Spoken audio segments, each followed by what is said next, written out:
नमस्ते दोस्तों, मेरा नाम रोहिणी रॉय है और मैं room to read India trust संस्था से हूँ। आज मैं बच्चों के लिए एक नया मज़ेदार खेल लेकर आई हूँ। इस खेल का नाम है बदल कर देखो। इस खेल में पहले आप बच्चे को अपने आसपास की चीज़ों को ध्यान से देखने को कहें। उसके बाद आप बच्चे से देखी गई किसी भी एक चीज़ पर एक वाक्य बोलने को कहें। चलिए एक उदाहरण लेकर समझते हैं। मान लीजिए आप कमरे में बैठे हैं और वहाँ तरह तरह की चीज़ें हैं, जैसे दीवार, चारपाई, कुर्सी, बक्सा आदि।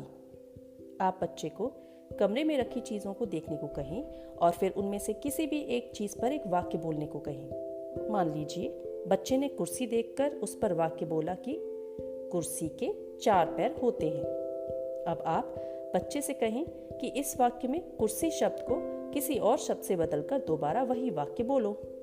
अगर बच्चे को समझ ना आए तो आप उसे समझाते हुए एक वाक्य खुद बनाकर बताएं। जैसे कुर्सी की जगह गाय शब्द का इस्तेमाल करते हुए वाक्य बोले कि गाय के 4 पैर होते हैं। बच्चे से पूछिए, अगर उसे खेल समझ आ गया है तो अब उसे गाय के 4 पैर होते हैं वाक्य में गाय शब्द को बदलकर किसी और शब्द का इस्तेमाल करने को कहें। जैसे कुत्ते के 4 पैर होते हैं, चारपाई के 4 पैर होते हैं आदि।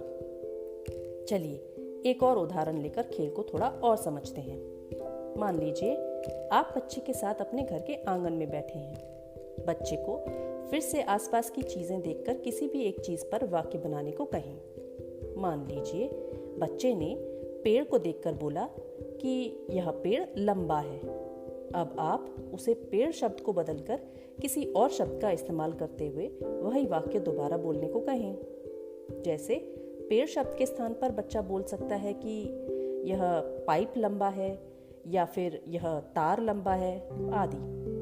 अब आप वाक्य में लंबा शब्द की जगह कोई और शब्द इस्तेमाल करते हुए बच्चे को वाक्य बोलने को कहें। जैसे यह पाइप मजबूत है या यह तार मजबूत है। फिर आप पाइप शब्द को बदलने के लिए कहें, जैसे यह हथौड़ा मजबूत है। ऐसे ही एक ही वाक्य में आप हर बार अलग अलग शब्द को बदलकर बच्चे को नए नए वाक्य बनाने को कहें। इस अभ्यास से बच्चे शब्दों से वाक्य बनाना और अलग अलग शब्दों को वाक्यों में सही तरह से इस्तेमाल करना सीखते हैं। चलिए दोस्तों, मैं आशा करती हूँ कि आपको और बच्चों को यह खेल अच्छा लगेगा। मैं जल्द ही एक और ऐसे ही मज़ेदार और रोचक खेल के साथ आपसे फिर बात करूंगी। तब तक आप अपना और अपने परिवार का ध्यान रखिए। धन्यवाद।